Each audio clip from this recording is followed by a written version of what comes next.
근데 저는 이런 생각이 들어요. 대한민국에 지금 70, 80대 되신 분들이 이 나라 일으켜 세운 거예요.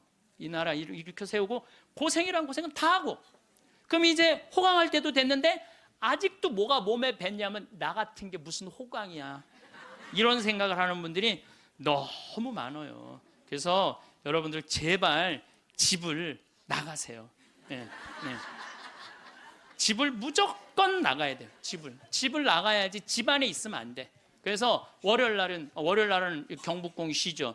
화요일 날은 경복궁, 수요일 날은 덕수궁, 목요일 날은 창덕궁, 금요일 날은 국립박물관, 토요일 날은 온양온천. 전철 공짜냐, 온양온천 갔다 오고, 일요일 날은 춘천 갔다 오고, 그렇게 계속 돌아다니는 거예요. 계속 돈 하나도 안 들어요. 다 무료 입장이야. 다 무료 입장. 내가 말하는 데는 다 무료 입장이야.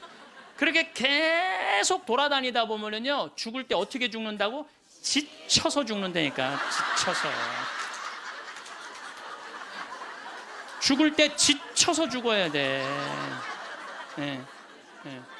미국에서는 할머니, 할아버지들 사진을 찍어놔요. 사진을 찍어놓고 3개월 동안 뭐를 시키느냐 하면은, 3개월 동안 뭐를 시키느냐 하면은 운동을 시켜요. 헬스도 하게 하고, 그 다음에 파티도 하게 하고, 럭비도 하게 하고, 그렇게 3개월 동안, 그 3개월 후에 다시 사진을 찍어요. 그랬더니 3개월 전에 찍은 사진보다 3개월 후에 찍은 사진이 훨씬 젊게 보이더라 이거예요. 사람은요, 어떤 마음을 가지고 사느냐에 따라서 생김새도 달라진다는 거예요. 나는 늙었어, 난 이제 죽을 거야, 죽을 날만 계속 기다리고 있잖아요. 그러면 그냥 죽는 거예요. 그리고 제가 권하는 거는 무기력증에 빠지지 않기 위해서 가장 중요한 거 운동하는 거예요. 헬스, 자전거 타는 거. 헬스, 자전거 꼭 타세요. 허벅지에 근육이 풀리잖아요. 그때부터 누워서 똥오줌 싸는 거예요. 여러분들 누워서 똥오줌 싸는 사람들 많이 보셨어요? 아마 내가 제일 많이 봤을 거야. 누워서 똥오줌. 왜냐하면 환자 봉송체 나가니까. 그러면요, 한 5년 10년 누워서 똥오줌 싸는 집에 들어가잖아요. 온 집안에 냄새가 배 있어요. 온 집안에. 그러니 그 집이 기쁨이 있겠어요, 없겠어요? 본인만 삶의 질이 떨어지는 게 아니라 그 가족 전체가 삶의 질이 떨어지는 거예요. 또 내가 또 가정방문 간다고 또 청소해놓고 향수는 뿌려갖고, 이게 향수하고 섞여갖고 무슨 냄새인지 구분이 안 돼.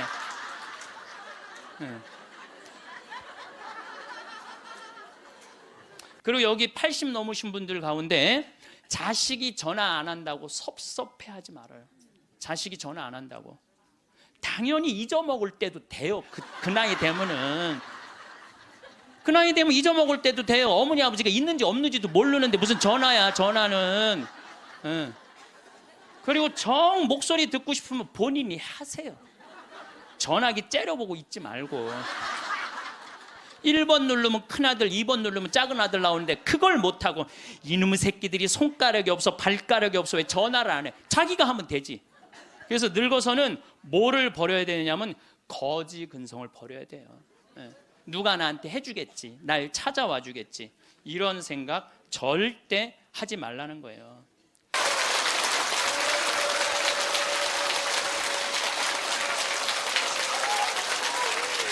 네, 감사합니다.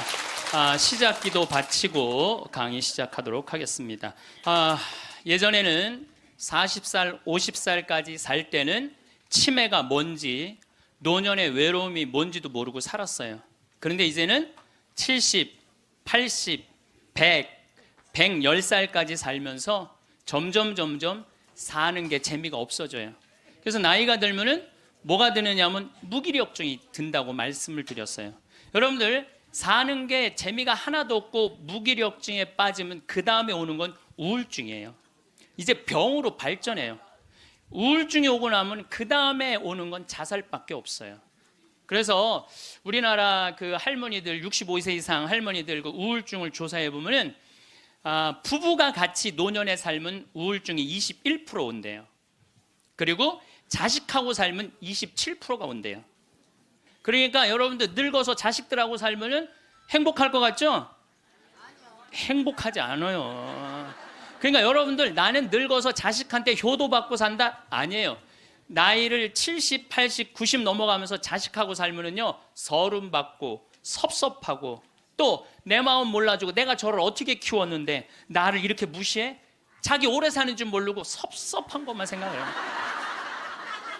자기 오래 사는 줄 모르고 섭섭한 것만 생각해요. 그러니까 자식하고 살면은 우울증에 더 많이 걸리는 거예요. 그러니까 여기 계신 여러분들은 늙어서 자식하고 한 집에서 산다는 생각은 아예 머릿속에서 빼버려야 돼요. 빼버려야 돼. 또 문제는 혼자 살면은요 이 우울증은 41%로 늘어나요. 혼자 살면. 누가 뭐라 그래도 늙어서는 부부가 같이 사는 게 제일 좋아요. 누가 뭐라 그래도. 그러니까 여러분들 지금 여기 60, 70 되신 분들, 50 되신 분들도 마찬가지예요. 내가 지금 자식 걱정하고 뭐 며느리 걱정하고 손자 걱정하고 손녀 걱정할 때가 아니라니까요. 네.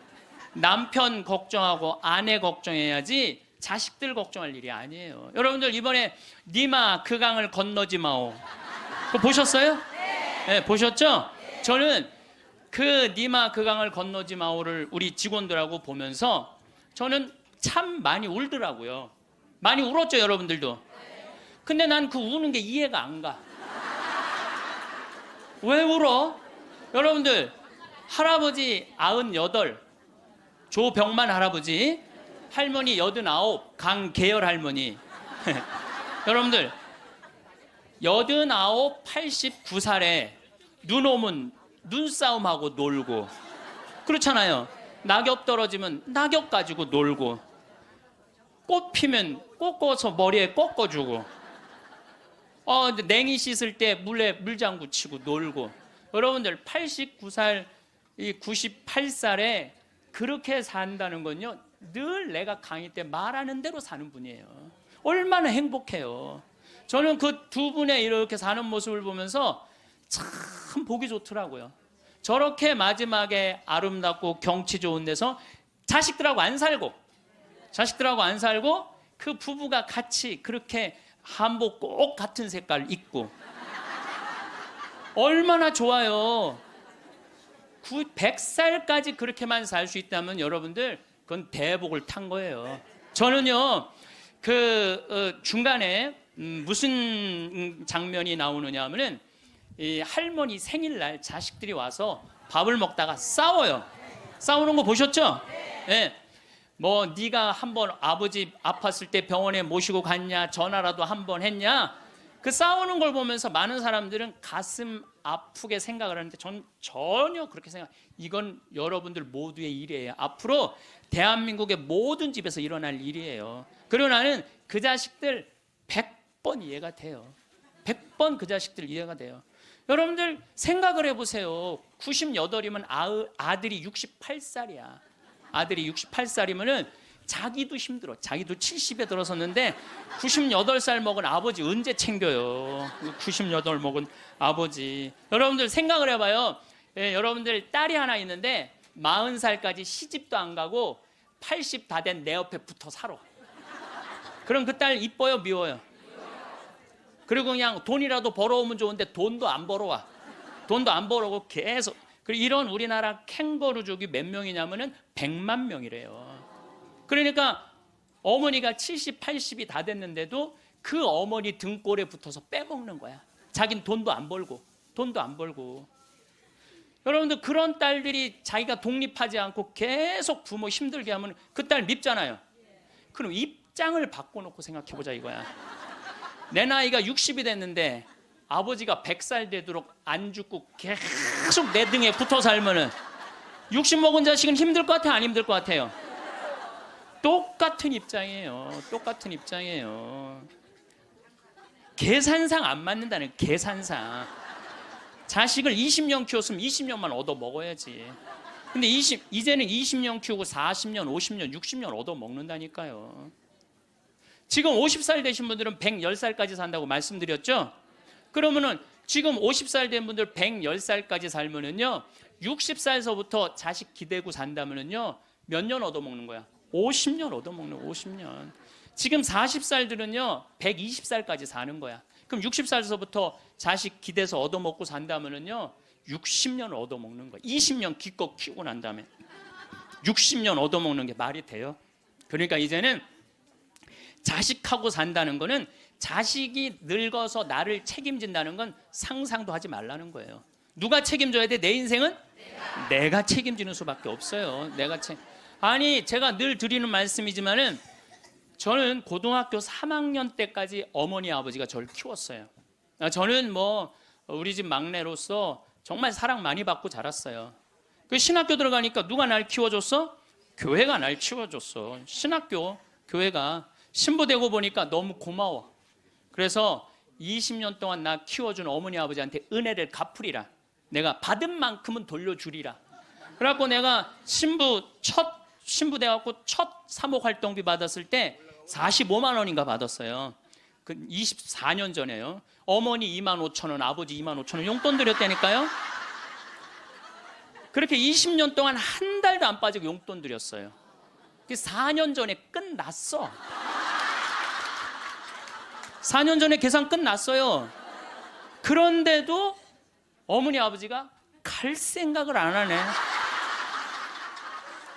아버지 85, 어머니 83인데 너무 정정하신 거예요. 근데 저는 괜찮아요. 왜냐하면 여러분들 저는 사실은 어머니 아버지를 전 참 많이 사랑해요. 이제는요 자식이 효도로 부모를 모시는 시대는 끝났어요. 자식이 부모를 얼마나 사랑하느냐가 결정적이에요. 너무 사랑하면 보고 싶잖아. 자꾸 같이 있고 싶고. 사랑은 그거 아니에요? 보고 싶고 같이 있고 싶고. 그러니까 아버지가 85이 돼도 어머니가 83이 돼도 항상 머릿속에는 시간만 되면 아버지 어머니 보러 가고 싶다. 이 생각을 좀 갖고 있어요. 이건 효도의 차원이 아니에요. 사랑의 차원이지. 그러니까 나는 또 어머니 아버지가 살아있는 게 좋아. 왜냐하면 어머니 아버지 죽으면 아무도 없잖아요. 마누라가 있어, 자식이 있어, 누가 있어. 어머니 아버지 죽으면 끝인데. 그래서 내가 어머니 아버지한테 꼭 하는 말이 있어요. 올해도 가서 말씀드렸어요. 어머니 아버지 내가 70에 은퇴하니까 앞으로 딱 20년만 더 살아라. 그럼 아버지 105, 어머니 103이야. 그러니까 딱 20년만 더 살고 그땐 내가 안 붙잡겠다. 그땐 죽어도 된다. 저는 상관없는데 여러분들은 상관이 있어요. 왜 상관이 있느냐 하면은 70살 된 여러분들, 50, 60살 된 여러분들은 지금 나도 힘들지만 자식 결혼시켜줘야지, 또 뭐 책임져야 될 게 얼마나 많아. 그런데 늙은 어머니 아버지, 90, 100살 된 어머니 아버지까지 살아있다면은 이건 너무 힘든 거예요. 너무너무 힘든 거예요.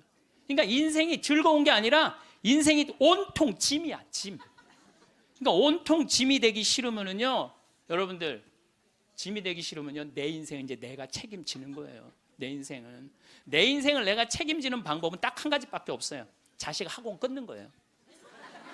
자식 학원 끊고 대학 다닌 자식 있으면 휴학시키고, 그리고 결혼은 네가 벌어서 가라고 그러는 거예요.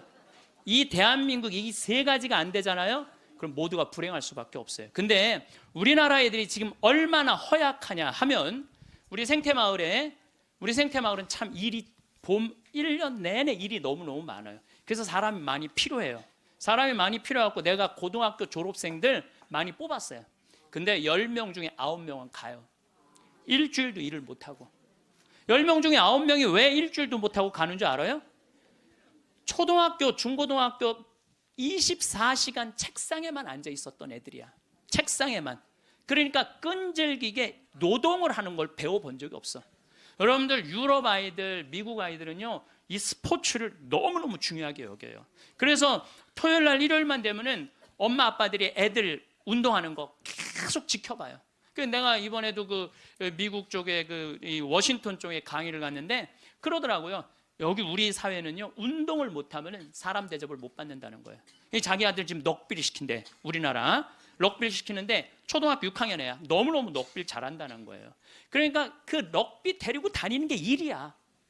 그러니까 걔네들은 기본 끈기가 있는 거야. 운동을 하니까. 근데 우리나라 애들은 운동이 어디 있어? 국어, 영어, 수학 외우느냐고 그냥 대학교 때까지 책상에 앉아 있는 거야. 이런 애들이 생태마을에 와서 아침 9시부터 저녁 6시까지 일을 해봐요. 못 견뎌요. 뭐 하루 만에 가는 놈, 이틀 만에 가는 놈, 일주일 만에 가는 놈. 제가 그 돌아가는 아이들을 보면서 이거 큰일 났구나. 대한민국 이거 큰일 났구나. 전부 머리 쓰는 일만, 그것만 일이라고 생각하고 노동을 귀하게 여기지. 여러분들 노동을 귀하게 여기지 않으면요, 그 사회는요 끝나는 수밖에 없어요. 로마가 왜 망했어요? 자기 나라 지키는 용병 다 용병 갖다 써갖고 망한 거예요. 우리나라도 지금 외국인 노동자들 엄청나게 들어오잖아요. 그러니까 중소기업에 가보면 전부 사람이 없다고 난리야. 그런데 국가에 보면은 지금 애들 캥거루족이 100만 명에 취직 못하는 애들 200~300만 명이 넘게 집에서 그냥 노는 거야. 아무 일도 안 하고 엄마 돈 빼먹는 거죠. 엄마 아빠 등골 빼먹는 거예요. 그거는 엄마 아빠의 등골만 빼먹는 게 아니라 80, 90까지 살 엄마 아빠 등골까지 다 빼먹는 거예요. 이게 여러분들 보통 심각한 문제가 아니에요. 대한민국 지금 심각해요. 자식들한테 돈 다 뺏긴 노인들, 쓸 돈이 없어서 집 안에만 그냥 박혀 있는 거예요. 공원에 나가 이렇게 장기 바둑 두는 데 기웃거리다가 집에 들어오는 할머니들 참 많아요. 결국 사는 맛 하나 없이 사는 노인들이 극단적으로 자살이라는 걸 선택할 수밖에 없어요. 여러분들, 우리 가톨릭 안에 자살은 구원받을 수 없다고 그러잖아요. 마지막을 자살로 삶을 마감하면 어떻게 해요? 우리나라가 10만 명당 평균 자살 숫자가 31명이에요. 근데 참 재미난 통계가 있어요. 60대는 10만 명당 51명으로 늘어요. 그러니까 나이를 먹을수록 더 많이 자살하는 거죠. 70대는 몇 명으로 늘어나냐면 79명으로 늘어나요. 70대는 79명. 80대는 몇 명으로 늘어나냐면 127명으로 늘어나요. 80대는. 그러니까 80대가 돈 없지, 자식 안 찾아오지, 병 들었지, 결국은 우울증 걸려서 선택하는 거는 자살밖에 없다는 거예요. 왜 삶을 그렇게 마감하냐 이거예요. 근데 이게 다 여러분들 욕심 때문에 그래요. 욕심 때문에 애들을 망치는 거예요. 여러분들 지금 이 초등학교 학생들이 오늘 굉장히 많이 왔는데 이거 굉장히 막 아주 이거 획기적인 일이 지금 벌어졌어요 지금. 이 초등학생들이 쟤네들이요 선행학습을 학원에 가서 한 번 하고 집에서 숙제하고 그리고 학교 가면은요 선생님이 가르치는 게 재미가 하나도 없대요. 세 번째 공부하니까. 세 번째 그러니까 선생님이 존경스럽지가 않은 거야. 그래서 쟤네들이 학교 다니는 게 재미가 하나도 없는 거예요. 여러분들 학교 다니는 게 재미가 없는 애들이 나중에 어떻게 될 것 같아요? 컴퓨터 게임에 빠지는 거예요. 근데 그게 선행학습이 누구 때문에 벌어지는 거냐? 대한민국의 부모들 때문에 그래요. 내만 1등 시키고 싶은 이 욕심, 이게 대한민국을 병들게 하고 아이들을 병들게 하고 그것만에 거기에 학원비 들어가는 건 내 노년의 이 연금을 다 쏟아붓는 거야. 그래서 마지막에는 자살을 선택할 수밖에 없어요. 대한민국이 건강해지려면요 제가 농담으로 하는 얘기가 아니에요. 학원 끊고 대학 휴학시키고 지금 저기 집에서 노는 놈들 전부 공장에 취직시켜갖고 일시켜야 돼요. 그래야지 대한민국 건강하게 살아가요. 여러분들도 살 끼고 자식들도 살 길이 그거예요. 여기 어느 외로운 노인의 글이 하나 있는데 참 모든 인생이 다 들어있어서 제가 여러분들한테 한번 읽어드릴게요. 3년 전 마누라가 세상을 떠난 뒤 나는 외로움을 견디다 못해 함께 살자는 아들의 청을 받아들였다. 여러분들 지금 할머니 할아버지들 집에서 할머니 할아버지들 보면 많이 싸우죠. 많이 싸우죠. 그게 얼마나 큰 행복인지 몰라요. 싸우는 것도 행복이에요. 싸울 남편도 없잖아요. 그럼요 그거 얼마나 외로운데요. 외로울 수밖에 없어요. 나는 내가 강의 때 핸드폰 울려도 한 번도 신경질을 부린 적이 없어. 내가 나는 아늑하고 편안한 아들네 집에서 학교 간 손자들과 직장에 나간 아들과 며느리가 돌아오는 저녁 때를 기다렸다. 그러니까 자식 집에 들어가서 살아도요 혼자인 거예요. 혼자인 거예요. 아이들이 있어 집안 분위기가 활기찰 것이라고 기대했지만 손자 녀석들은 학교에서 돌아오자마자 늘 숙제하느라고 바빴다. 공부하느냐고 할머니 할아버지랑 놀아줄 시간 없다는 얘기예요. 하루에 한 번 저녁 시간에 온 식구가 모였는데 식사 분위기는 대체로 딱딱했다. 가끔 어린 손자가 학교에서 일어난 일을 얘기하며 깔깔대면 제 어미가 할아버지 앞에서 떠들면 못 써. 하고 야단을 쳤다. 사실 나는 녀석들이 짓거리는 일이 즐거웠는데 말이다. 차를 마실 때라도 두런두런 이야기를 나누면 좋으련만 아들이 아버님 늦었습니다. 이제 그만 주무시지요. 하고 말하면 나는 잠이 오지 않아도 내 방에 가야 했다. 감옥이 있죠, 감옥. 바깥에 나가고 혼자 있을 수도 없고 자식하고 산다고 행복한 게 아니라니까요. 그러던 어느 날 이웃 노인 몇 사람과 오래간만에 즐겁게 마작을 하다가 시간 가는 줄 몰랐다. 그러다 저녁에 퇴근한 며느리에게 그 노인들 식사를 같이 부탁했는데 며느리가 진수성찬을 차려올렸다. 그런데 이튿날 아침이었다. 아들이 미리 말도 없이 손님을 청하면 어떡하냐면서 앞으로 그러지 마세요라고 말했다. 언젠가부터 나는 자주 배가 고팠다. 금방 밥을 먹어도 또 배가 고팠는데 냉장고에 내가 먹을 만한 간식이 없었다. 그래서 나는 매일 늙은 행상한테서 만두를 3상자씩 사 먹었다. 그 뒤로는 뱃속이 편안했고 하루 종일 목소리를 쓰지 않는 나로서는 만두 장수와 이야기 나누는 일도 즐거웠다. 여러분들 늙으면은요, 이 만두 장사랑 얘기 나누는 것도 즐거워. 나하고 누가 말만 해줘도. 그래서 우리 생태마을에 전화해갖고 할머니들요 무지하게 통화 오래 하는 말들이 많아요. 어느 날 만두 장수는 내게 줄 거스름돈이 모자라 나중에 며느리를 통해서 돈을 건네주었는데 며느리는 아버님이 이렇게 직접 사다 드시면 사람들이 우리가 아버님을 잘 돌보지 않는다고 생각할 거예요 라고 말했다. 그렇게 2년이 흘렀다. 갈증이 나고 자주 오줌이 마려운 증세가 더 심해져 병원에 갔더니 당뇨병이라고 했다. 아들은 너무 많이 드셔서 그 병에 걸린 겁니다 라고 말했다. 며칠 뒤 내 몸은 회복됐지만 마음은 뒤숭숭했다. 그러다 문득 마누라 장례식 때 보고 여태 만나지 못한 친구가 생각났다. 그때 친구는 장례식장에서 양로원 생활이 즐겁다고 했다. 같은 연배의 늙은이들과 산책도 하고 요리도 하고 밤 늦게까지 얘기도 나눈다며 만족한 표정을 지었다. 내가 들어갈 방도 있냐고 묻자 친구는 자네는 아들과 더불어 만년을 편안히 즐기게 라고 말했다. 여러분들 늙어서요 늙은 친구들하고 어울려서 노는 게 행복할 것 같아요. 나 쳐다보지도 않는 아들하고 사는 게 행복할 것 같아요. 여기 여러분들 여기 지금 늙은 친구들하고 오신 분들 많죠? 네. 아들이 여기 와서 놀아줄 수 있어요? 못 놀아줘요? 못 놀아줘요. 그러니까 이 생각을 바꿔야 된다는 거예요. 그냥 돈을 꾸리고 아껴서 그 옆에 있는 소중한 친구하고 밥 한번 사 먹을 생각 안 하고 자식 뒷돈 대줄 생각만. 그 정신 나간 엄마 아빠들이라는 거예요. 그러면 나는 그 친구의 말에 공감했지만 이미 3년을 편안하게 보냈으니 그것으로 족하지 않는가. 나는 자리에서 일어나 주섬주섬 짐을 꾸렸다. 옛 친구들이 있는 곳으로 가기 위해. 제가 가끔 삼성 노블 카운티 또 유무상통 마을 그야말로 돈이 있는 할머니 할아버지들 노인 요양시설에 가서 강의를 해요. 그분들 참 멋지게 살더라고요. 해주는 밥 딱딱 먹고 수영장 있고 삼성 노블 카운티는 골프 클럽도 있더라고. 같이 골프도 치러 다니고. 여러분들 다 하실 수 있어요. 뭐만 하면 학원만 끊으면 욕심만 버리면 여러분들 다 하실 수 있어요. 대한민국은요 지금 얼마든지 행복하게 살 수 있는 길이 있는데 이놈의 욕심이 지금 대한민국을 막고 있는 거예요. 그래서 늙어서 행복하게 살기 위해서는 첫 번째 무조건 집을 나가라.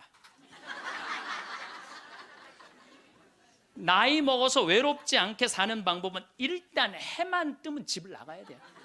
그리고 70, 80 넘어가고 집에 있는 게 아니에요. 일단 나가주는 게 예의라니까. 그냥 70, 80 넘어가고 그냥 하루 종일 그리고 앉아 있으면요 며느리들 힘들어요. 며느리들만 힘들게 아니라 여러분들도 심심해서 죽는다는 거예요. 혼자 있는 고독이라는 게 참 무서워요. 우리나라 독거노인 숫자가 125만 명이나 돼요. 어떤 모양으로든 함께하는 방법을 찾아야 돼요. 가끔 1박 2일씩 사라져 주는 것도 예의야. 그래서 우리 생태마을에 오는 것도 예의예요. 예의. 저는 우리 생태마을에 봄만 되면은 할머니 4분 5분이요 어울려서 생태마을에 오셔서 월요일부터 금요일까지 쉬고 가요. 월요일부터 금요일까지 쉬어봤자 13만 원밖에 안 돼요. 아니 여러분들 일주일 동안 내 손으로 밥 안 하고 먹여주지, 재워주지, 찜질방 있지, 산책로 있지, 미사 있지, 강의 있지. 1년에 한두 번 13만 원 위해서 나를 못 써요? 근데 그 할머니들이 이제 몇 년을 오는데 그 할머니 나한테 이구동성을 하는 얘기가 있어요. 신부님 말대로 집 잡혀서 이렇게 내가 쓰다 보니까 인생이 너무 즐겁다는 거야. 인생이 너무 즐겁다는 거야. 집 잡혀서 쓰다 보니까 인생이 너무너무 즐겁다는 거야. 사는 게 너무 행복하다고 그래요. 요즘 우리 어머니 친구들이 매일 모여서 우리 집에서 먹고 막 춤도 춘대요. 음악 틀어놓고 춤도 추고. 예. 그리고 또 뭐예요? 니마 그 강을 건너지 마오도 가서 보고 국제시장도 가서 보고 왔는데 평생 영화 안 보러 가시던 분인데 요즘 보러 다녀요. 83대 갖고. 근데 어머니가 하시는 말씀이 이제 사는 게 재밌대. 쓰니까 재밌는 거 쓰니까. 여러분들 국제시장에 유일한 내 귀에 들어오는 단어가 딱 하나 있어요. 이 한덕수라는 친구가 함흥 일사후퇴에서 오잖아요. 네가 장남이니까 네 책임지라고. 그러니까 이제 자기가 대학도 못 들어가고 파독 광부가 되죠. 그런데 다시 돌아와요. 해양대학에 합격을 해요. 돌아와서. 근데 베트남 또 참전을 가요. 동생하고 꽃분이네 가게 그거 구한다고. 근데 그 부인이 한마디 해요. 당신 왜 가족을 위해서만 사느냐고. 당신을 위해서도 살으라고. 당신을 위해서도 살으라고. 그런데도 이 사람은 끝까지 가족을 위해서 마지막까지 살죠. 그 여의도에서 막순이라고 함흥에서 놓친 그 이제 미국에 이제 입양돼 갖고 정말 눈물 콧물 다 빼죠. 우리나라 그 의사 선생님들이 100살 넘은 분들한테 문의를 했어요. 손수건 있어요. 걱정하지 마세요. 여러분들이 너무 많아갖고 지금 더워서. 또 강원도는 오늘 영하 17도예요. 영하 17도라 내복을 입고 왔더니 우리는 내복을 안 입으면은 추워서 못 살아요. 어쨌거나 100살 넘은 분들한테 물어봤어요. 이렇게 100살까지 어떻게 건강하게 사느냐고. 근데 100살 넘은 모든 분이 똑같이 뭐라고 얘기냐면 해만 뜨면 집을 나간다는 거예요. 여러분 오늘 해만 뜨면 여기 나오니까 좋아요 안 좋아요? 좋잖아. 천주교가 얼마나 할 일이 많아요. 그래서 여러분들 나는 성당 다니는 거 나이 먹어서 참 좋다고 생각해. 성당 다니는 거. 성당 갈 때까지 걸어가요 안 걸어가요? 올 때 걸어오고. 그리고 또 우리 천주교가 미사 참여할 때 그냥 놔둬요. 일어나라 앉아라 들어와라 나가라. 얼마나 많이 시켜 미사 때마다. 그리고 여러분들 나이 먹어서요 이렇게 많은 사람들 속에 어우러져 있으면요 자기가 의식이 젊어진대요. 그래서 뭐가 안 걸리냐면 치매가 안 걸리는 거예요. 치매가. 그래서 레조하는 할머니들이 되게 자다가 돌아가신대. 많이 끝까지 활동한다가 지쳐서 죽는 거예요. 지쳐서. 레조하는 할머니들이 끝까지 활동하다가 지쳐서 죽는 거예요. 지쳐서. 또 나이 먹어갖고 좋은 건 춤추는 거예요. 이게 나이 먹고 춤처럼 좋은 게 없다는 거예요. 가장 자연스러운 운동 중에 하나가 춤이라는 거예요. 그래서 요새 노인복지관에서 춤 프로그램이 참 많잖아요. 가서 춤만 추세요. 또 눈이 맞아갖고 막 뭐 결혼을 하느니 마느니.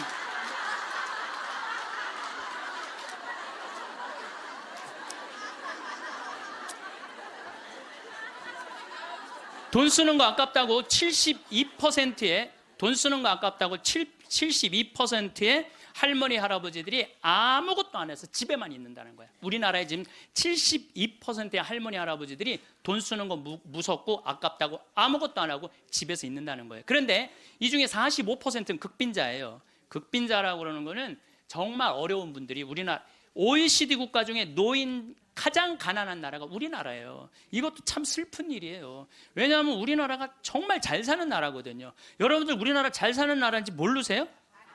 알죠? 잘 살아요. 이번에도 뭐 1조 1000억 달러를 달성하고 무역 흑자 500억 달러가 넘는 나라예요. 그런데 노인들은 OECD 국가 중에 가장 가난해. 이게 참 슬픈 일이에요. 근데 어쨌든 45%는 정말 쓸 돈이 없는 할머니, 할아버지들이에요. 그런데 나머지 27%는 돈 쓰는 게 아까워서 못 쓰는 분들이에요. 27%는 여러분들이 여가 활동도 하지 않고 27%의 할머니들 아무것도 안 하면 이 할머니들이 뭐 하는 거냐면 나중에 누워서 똥오줌 싸는 거예요. 여러분들 이 돈 간병인 병원비로 다 씁니다. 안 쓰는 거. 한국인이 평생 살면서 남성이 의료비로 얼마를 쓰냐면 7,400만 원을 쓴대요. 여성이 몇 퍼센트를 쓰냐면 8,700만 원을 쓴대. 여성이. 그러니까 여자들이 남자보다 1,300만 원을 더 쓰는 거예요. 그런데 왜 더 쓰느냐 하면은 오래 살아서 더 쓰는 거야. 똑똑하시네. 오래 살아서 더 쓰는 거예요. 그런데 4,300만 원, 65세 이상이 8,700만 원 중에 4,300만 원을 65세 이상 쓴다는 거예요. 그러니까 늙어서 병원비를 다 쓰는 거야. 늙어서 병원비를 다 쓰는 거야. 이 돈, 내가 보긴 이 돈 4,300만 원 가지고 수영장 다니고 헬스장 다니고 놀러 다니는 대로 쓰고, 그런 분들 돌아가실 때 그냥 지쳐서 죽는 거예요. 그런 분들이. 제 생각에는 여러분들 운동 헬스장 요즘 7만 원 내지 8만 원 해요. 그럼 그 헬스장만 다녀도요 50년 다닐 수 있어요. 50년. 병원비 다른 거 말고 여러분들이 쓰는 병원비를 가지고만 해도 50년 헬스장 다닐 수 있어요. 자, 이제 헬스장 얘기를 좀 할게요. 제가 왜 헬스장을 굉장히 중요하게 여기느냐 하면은 나이를 먹어서는요 근력 운동을 해야 돼요. 40살이 넘어서부터 몸에서 1%씩 근육이 빠져나가요. 1%씩 근육이 빠져나가면은 80살 되면 거의 다 빠져나가는 거예요. 그럼 뭐만 남어? 뼈만 남는 거예요. 뼈만 남으면 그 다음 뭐 하는 거야? 눕는 거예요. 그래서 그 근육을 보충해 주려면 고기도 일주일에 한 번은 먹어야 되고, 또 헬스장. 자, 신부님 저 돈이 하나도 없어요. 신부님은 맨날 돈 있는 사람 얘기만 해요. 여러분들 우리 평창은요, 평창 종합운동장에 건강증진센터가 있는데 헬스장이 있는데 무료예요. 무료.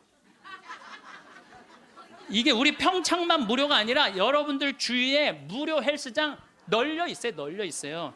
그러면은 아침에 나가갖고 헬스장 가면은요 젊은 사람도 구경할 수 있고, 내 몸에 맞게만 하면은요 1시간, 2시간 얼마든지 시간 보낼 수 있어요. 그 옆에 목욕탕 딸려 있으면 목욕탕. 그리고 저녁에 집에 들어오면은요 자지 말라 그래도 쓰러져서 자요.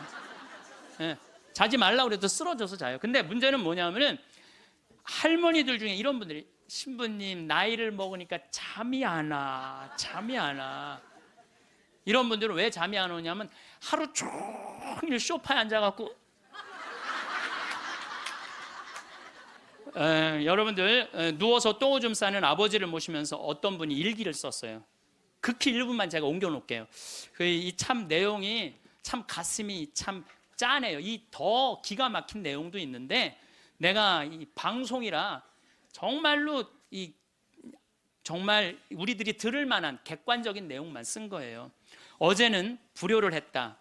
기저귀 찬 채로 거실로 나가려는 아버지와 어머니의 실랑이가 벌어지고 급기야는 누워서 발길질하는 아버지의 폭력으로부터 어머니가 먼저 돌아가실 지경에 이르렀다. 여러분들 마지막에 똥오줌 싸고 이런 분들, 치매에 걸린 분들은요 막 뱀이 막 기어간대요. 천장에 뱀이 기어가고 천장이 막 무너지는 것 같고 극도의 공포에 사로잡힌대요. 그러니까 치매 걸리는 게 진짜 똥오줌 싸는 것보다 더 무서운 게 뭐예요? 치매 걸리는 거예요. 근데 진짜 무서운 건 치매에 걸려갖고 똥오줌 싸는 거예요. 치매에 걸려갖고. 그리고 집 나가갖고 치매 걸리는 부모님 잃어버리면은 자식들이 또 얼마나 애가 타요. 그리고 막 집기 다 망가뜨려 놓고. 참 이런 못할 짓을, 이게 이유가 딱 한 가지라니까요. 안 죽어서 생기는 일이에요. 안 죽어서. 자, 여기 그러니까 이 할아버지가 이제 할머니를 막 때렸나 봐요. 밤이면 더욱 기승을 부리는 망령. 이미 아버지의 영혼의 절반은 잡귀에게 농락당하는 처지에 이른 것이니 이 집안을 어찌할꼬. 부처님께 3배 후, 불교 신자예요. 부처님께 3배 후 죽비를 들어 아버지 양쪽 발바닥을 호되게 내리쳤다. 여러분들 늙으면 자식이 부모 때린다는 얘기 많이 들었죠? 때릴 수밖에 없대요. 때릴 수밖에 없대요. 때려야지 컨트롤이 되니까. 하늘은 어찌 나를 이토록 침통하게 만드는 것일까? 아버지가 돌아가셨다. 염을 할 때 무릎 꿇고 용서를 빌었다. 잘못했습니다. 용서해 주세요. 용서해 주세요. 수도 없이 눈물로 용서를 빌었다. 그러니까 제 생각에는 자식들한테 이런 고통 주기 싫으면은 자기 인생은 누가 책임지는 거야? 자기가 책임져야 돼. 나이 들어 자식에게 의존하려는 마음 자체를 없애야 돼요. 끝까지 내 힘으로 화장실 가고 돌아다닐 수 있을 때까지 돌아다니라는 거예요. 저는 지난 가을에 우리 어머니 아버지가 우리 생태마을에 오래간만에 오셨어요. 근데 아버지가 주치를 참 잘 캐요. 아버지 산삼도 잘 캐지만 주치, 3대 명약이 있다고 그러잖아요. 산삼, 주치, 동충하초. 근데 우리 아버지는 산삼도 캐서 나 먹이고 동충하초도 주치도 캐서 먹여요. 그러니까 우리 아버지가 가을 내내 산에 다니면서 주치를 캤어요. 인터넷 가서 찾아보세요. 네. 그게 우리 보통 서민들이 먹는 산삼만큼 좋은 약이라고 그래요. 그러니까 빨간 건데 어쨌든 그거를 아버지가 가을 84살 드신 아버지가 아침만 해만 뜨면 산에 올라가셨어요. 근데 저는 말리지 않았어요. 왜 말리지 않았느냐면은 그게 아버지의 기쁨이고 그 걱정은 되죠. 84살에 산에 들어가고 길을 잃어버리거나 낙상을 하거나 그럼 걱정은 돼요. 그래도 나는 아버지 그냥 산에 가시게 했어요. 왜냐하면 아까 그 외로운 노인의 얘기처럼 아버지 방에 들어가서 쉬시라고 가만히 있으라고 그게 노인한테 못할 짓인 거예요. 그래서 산에 가고 얼마나 신나게 주치를 캐오고 더덕도 이게 산에 이제 주치를 캐갖고 오면은 그게 자랑스러우신 거야. 그래갖고 큰 걸 캐오시면 내 손을 꼭 잡고 당신 방에 데리고 들어가세요. 큰 거 보여주려고 이게 신부님 이게 한 50년 된 거라고. 그럼 나는 다른 거 하나 이야 우리 아버지 최고다. 우리 아버지 최고다. 역시 우리 아버지가 최고로 멋있는 분이다. 그 아버지 너무너무 신나게 가을 내내 산에 다니면서 주치를 캐셨어요. 어머니는 또 그거 다려갖고 내가 강의 이제 지난 대림절에 하루도 안 쉬고 강의 다니잖아요. 그럼 밤 12시까지 기다리고 있는 거예요. 그거 그걸 먹인다고. 아버지는 산에 가서 죽을 둥살둥 주치캐로 다니고 어머니는 또 밤 12시까지 그걸 다려놓고 아들 강의 끝나면 먹이려고. 근데 저는 한편으로는 늙은 분들을 너무 고생시키는 거 아닌가 이런 생각이 드는 반면 아니다. 저러다가 차라리 지쳐서 돌아가시는 게 낫다. 그래서 내가 어머니 아버지한테 올 봄에는 아까 명동에 와서 그 신발을 이렇게 신발 가게 보면서 내년엔 올 봄에는 신발을 좀 더 가벼운 걸 사드려야 되겠다. 산에 더 다니시게. 여러분은 나이 먹을수록 제일 후회되는 게 무엇인가요? 올해 92살 된 김씨 할머니는 이렇게 말합니다. 나는 언제 한번 놀아보나. 그것만 보고 살았는데 이제 좀 놀아볼라 치니 다 늙어불었네. 마지막에 웃는 놈이 좋은 인생인 줄 알았는데 자주 웃는 놈이 좋은 인생이었어. 인생 너무 아끼고 살진 말어. 꽃놀이도 꼬박꼬박 댕기고. 젊은 사람들 말맹키로 모든 건 타이밍인 것이여. 애지중지 키운 자식도 제 가정 차리면 그만이니 나이 들수록 주변 사람한테 너무 희생하지 말고 내 인생을 사셔야 됩니다. 행복은 나중으로 미루면 돈처럼 쌓이는 게 아니라 연기처럼 그냥 사라지는 것입니다. 뭐가 되었든 나부터 잘 사는 것이 최고라고 생각되는데요. 여러분은 어떤 인생을 선택하며 살고 계신가요? 누구나 60여 년을 살다 보면 뒤를 돌아보게 됩니다. 나름대로 최선을 다해 살아왔다고 해도 대부분의 사람들은 분명 후회되는 일들이 생기기 마련인데요. 이 모든 것을 미리 경험한 인생 선배들은 어떤 후회를 하고 있을까요? 오늘은 60대의 99%가 땅을 치고 후회하는 5가지에 대해 이야기를 나눠보겠습니다. 첫 번째, 한 살이라도 젊었을 때 저축하지 못한 것. 노인의 일생을 보면 젊어서는 죽도록 부지런히 일을 했습니다. 그럼에도 노년의 가난으로 고통을 받는 데는 그만한 이유가 있습니다. 기네스북에 오를 정도로 유별난 자식사랑 때문에 젊어서 번 돈을 자식에게 모두 소진하고 나이 들어 빈털터리로 전락합니다. 행복한 노년은 돈이 뒷받침되어야 하는 것은 상식입니다. 돈이 없으면 비참하지요. 나이가 들수록 돈이 더 필요해집니다. 우리나라는 아직 노인복지가 저개발국 수준입니다. 국가의 공적연금 제도도 매우 열악합니다. 자식들이 부모 부양을 하는 전통적인 복지체계는 무너진 지 오래입니다. 부모는 자식에게 모든 것을 다 내주지만 자식들은 자기 살기 바쁩니다. 오직 부모가 모든 것을 해결해야 합니다. 노인들은 무작정 일터로 내몰리고 자식들은 취업 준비한답시고 부모에 의존하는 실정인데요. 은퇴 이후의 노인들 삶을 보면 여전히 경제활동에 참가하고 있습니다. 노인 일자리는 그야말로 3D분으로 열악하기 그지없습니다. 이제는 행복한 노년을 위해서 준비를 단단히 해야 합니다. 이를 위해서는 다음의 5가지가 중요한데요. 첫째, 내가 번 돈은 내가 다 쓰고 간다. 절대로 상속인이 집 한 칸을 마련해 준다더니 이런 말은 하지 말라. 내가 번 돈은 10원 한 장 남기지 말고 모두 내 행복을 위해서 쓴다.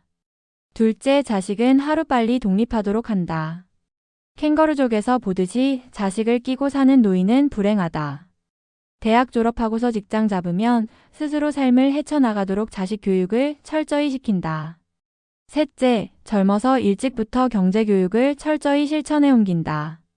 노년 준비는 빠를수록 좋다.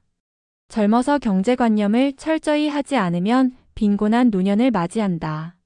근면성실하게 삶을 실천하지 않으면 가난한 노년이 기다린다. 넷째, 투자를 게을리하지 않는다. 젊어서 투자를 한 사람과 흥청망청 사는 사람은 나이 들면 엄청나게 경제력이 차이가 나는 경우를 흔하게 본다. 100세 시대의 금융 공부는 필수다. 다섯째, 자식에게 기대하지 말라. 자식에게 의존하는 삶은 비참하다. 자식의 짐이 되지 않는 부모는 행복하다. 자식에게 쓴 돈을 돌려받을 생각은 하지 말라. 본전 생각하지 말라는 뜻이다. 자식이 행복하게 살면 그것으로 만족하라. 5가지의 준비를 명심하셔서 부모 자녀 모두 비극을 피하셔야 됩니다. 두 번째, 자식에게 평생을 매달린 것. 우울증이나 불안장애로 병원을 찾는 어르신 중에 상당수는 자식 문제로 스트레스를 받다 병이 생긴 분들입니다. 어르신들이 걱정을 하는 주제도 자식의 사업 실패, 술 문제, 이혼, 범죄 등 다양합니다. 재산이라도 조금 있으면 자식들이 마치 부모가 일찍 죽기를 바라듯이 유산 배분을 놓고 다투기도 합니다. 명절도 아닌데 자식들이 찾아오면 반가운 마음에 앞서 돈이라도 빌려달라는 것은 아닌지 걱정이 앞선다는 분도 있습니다. 자식을 걱정하고 자식에게 도움을 주다가 고생하는 어르신이 적지 않은데요. 막상 어려움에 처했을 때 자식으로부터 외면받고 슬퍼하는 어르신도 적지 않습니다. 자라는 동안 부모 공양법을 모르고 대접을 받는 법만 배운 아이가 어른이 되어서 어찌 부모 공양을 할 수가 있겠습니까? 그래서 요즘 사랑방 노인들이 하는 이야기 속에 답이 있습니다.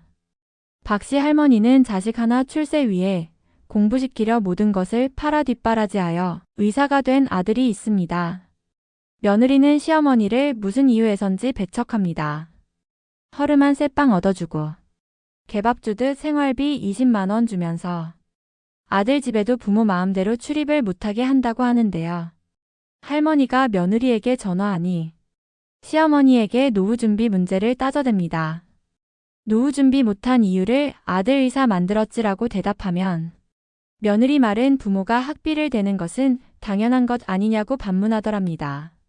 힘없는 노인은 기죽을 수밖에 없지요. 그 기죽은 노인은 다시 인생을 산다면 다시는 그런 짓 않겠답니다. 제발 부탁합니다. 자식은 적성을 봐가면서 힘대로 키우고 내 몫은 꼭 챙겨야 한다는 사실을 잊어서는 안 됩니다. 이 글을 읽고 무슨 소리냐 라고 생각이 들거들랑 기록해 두었다가 훗날 정답과 맞춰보시기 바랍니다. 따라서 나이가 들면 자식은 없는 셈 치는 것이 좋습니다. 찾아오면 반갑게 맞이하고 좋은 시간을 보내면 됩니다.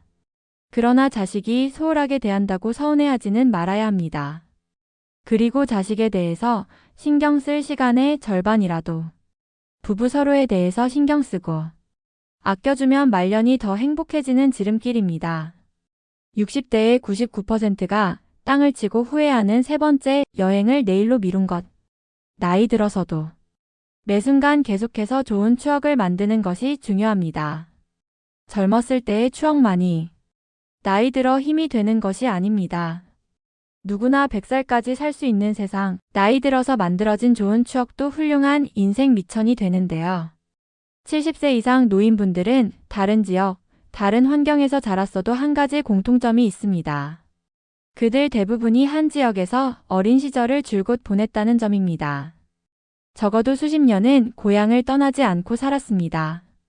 요즘은 인터넷이나 스마트폰으로 세상의 여러 풍경과 다양한 사람들의 모습을 접할 수 있고 소식을 들을 수 있지만 예전에는 TV나 라디오도 쉽게 접할 수 없었고 1980년대까지만 해도 비행기를 타본 사람 역시 극히 드물었습니다.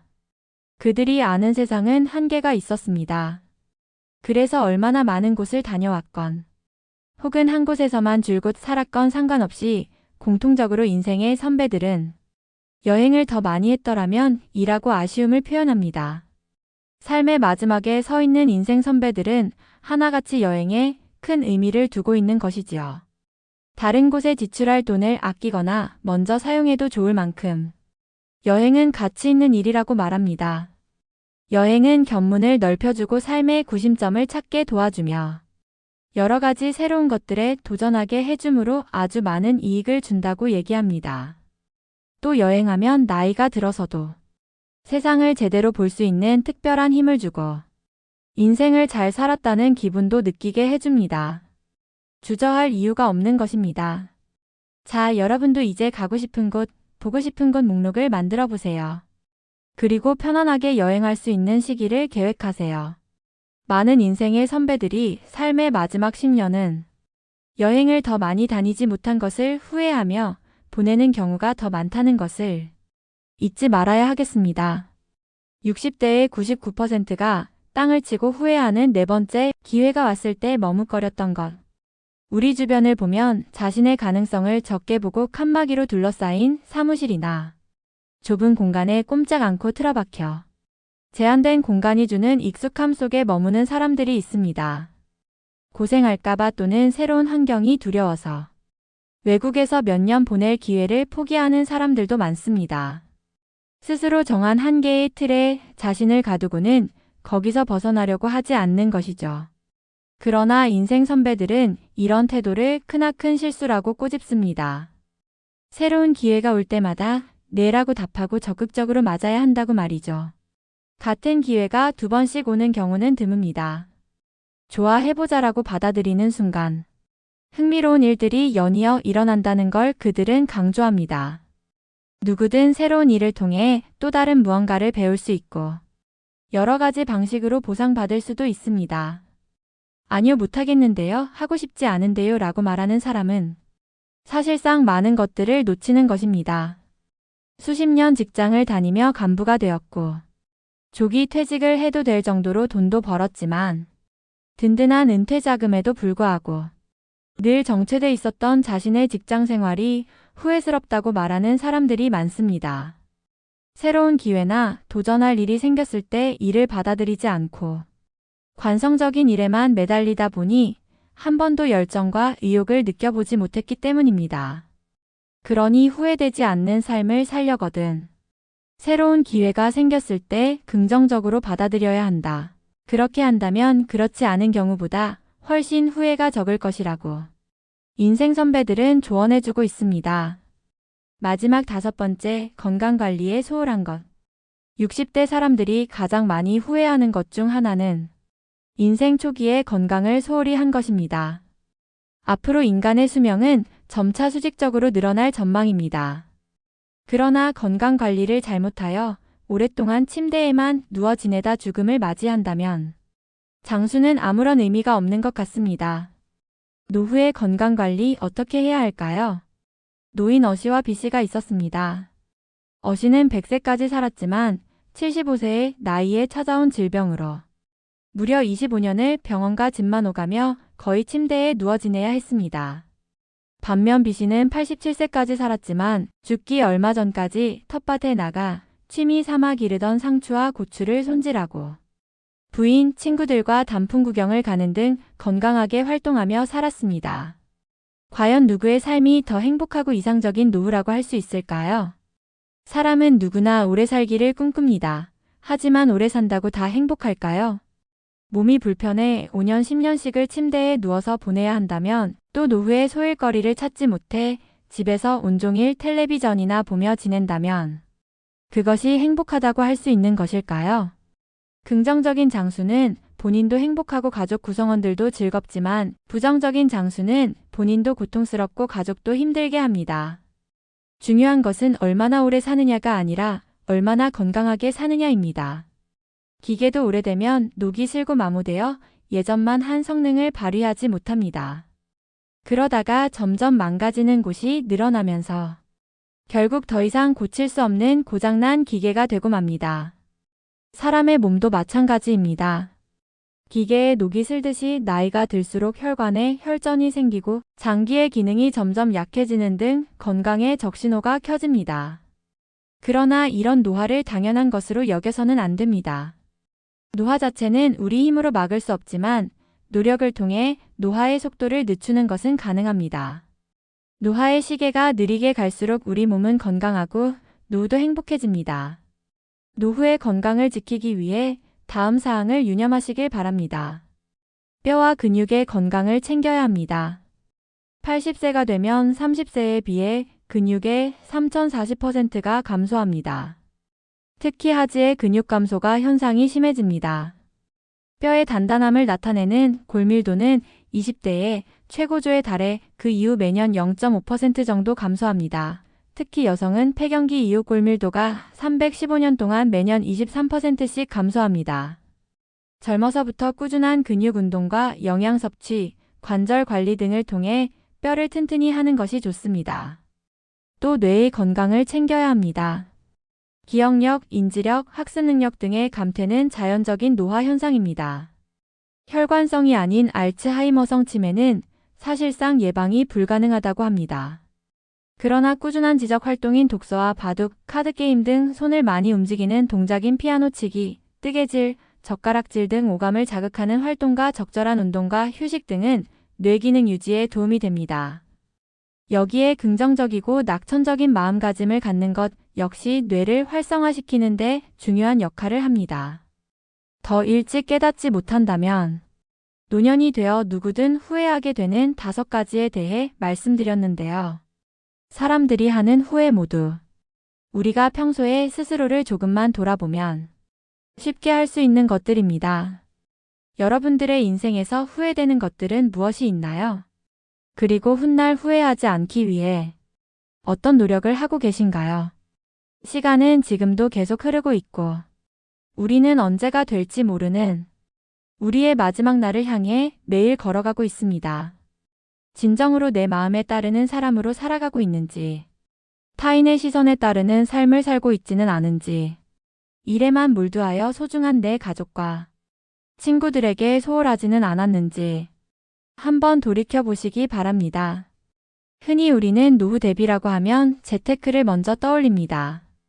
경제적인 활동을 할 수 없는 때에 이르러 돈 때문에 주눅들지 않고 보다 여유로운 삶을 기대하며 미리미리 준비해야 한다는 인식이 강합니다.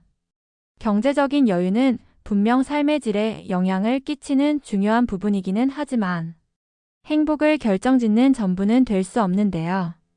아무도 찾아주는 이 없이 홀로 지내는 노인의 고독은 그가 아무리 대저택에 앉아 있을지라도 골방에 남겨진 노인의 고독과 다를 바가 없기 때문입니다. 저마다 다른 상황과 다른 가치관 속에서 우리가 준비해야 할 진정한 노후 대비에 모범 답안이란 있을 수 없습니다. 다만 어떠한 상황에 처하더라도 이를 극복할 수 있는 지혜와 자신의 일상에서 아름다움을 느끼며 가슴 벅찬 감동으로 하루하루를 살아갈 수 있는 힘을 갖춰야 한다는 기본 전제가 있을 뿐이지요. 행복한 노후를 위해 우리가 갖추어야 할 3가지 지혜를 말씀드리겠습니다. 행복한 노후의 필수 조건 첫 번째, 진정한 자립과 행복의 주체로 서기. 타인에 의존하지 않고 살아가는 것이라는 말이기도 한데요. 누구나 노년이 되면 중년, 장년 때와는 생활 방식이 달라지게 마련입니다. 노화를 받아들이고 나이에 걸맞은 건강을 지향하는 것이 마땅합니다. 다른 사람을 귀찮게 하고 싶지 않다면 자신에게 적합한 생활 패턴을 만들어 실천하는 것이 최선의 방법입니다. 노년에 이르러 자립할 욕심이 없다면 자율도 포기해야 할 것입니다. 두 번째, 죽을 때까지 일을 가질 것. 정년 이후 내가 하고 싶었던 취미 활동을 하면서 여생을 보내겠다는 꿈 같은 시절은 이미 지나갔다고 해도 과언이 아닌데요. 이제 노인의 경제 활동은 현실적인 문제가 되었습니다. 노년이 되어도 인생은 목표를 요구합니다. 그것 없이는 제대로 살아갈 수가 없기 때문입니다. 사람은 주는 것이 더 많아졌을 때 비로소 어른이 됩니다. 어떤 도움을 받아낼 수 있는가 보다. 무엇을 해줄 수 있는가를 생각하면서 자신의 임무를 찾아내고 묵묵히 수행하는 것, 그것이 노인이 된 사람이 지녀야 할 고귀한 정신입니다. 세 번째, 새로운 취미나 인간관계를 가질 것. 새로운 취미에 도전하거나 인간관계를 받아들이거나 항상 오픈 마인드를 유의하는 것입니다. 예컨대 새로운 취미를 하게 되면 그곳에서 새로운 인간관계가 생깁니다. 레벨업 하고 싶다. 작품 전에 출품하고 싶다라고 하는 목표를 가지는 것도 좋고 동아리에 참가해 임원이나 담당을 맡는 것도 좋습니다. 즉 인간관계, 목표, 공헌이라는 즐거운 노후를 보내는 3가지 포인트가 중요합니다. 인생에서 행복은 결국 자신이 행복하고자 마음먹은 만큼 행복해진다고 합니다. 비참한 노년을 맞이할 것인지 행복한 노년을 맞이할 것인지는 모두 내가 하기 나름입니다. 오늘의 영상이 여러분의 행복한 노후 설계의 밑거름이 되셨길 바라며 마지막으로 노후처세 명심보감을 읽어드리면서 마무리하겠습니다. 노후처세 명심보감 첫 번째, 부르는 데가 있거든 무조건 달려가라. 불러도 안 나가면 다음부터는 부르지도 않는다. 이 가르침은 기회를 놓치지 말고 적극적으로 행동하라는 것을 말합니다. 기회는 한 번 오고 가기 쉽지 않습니다.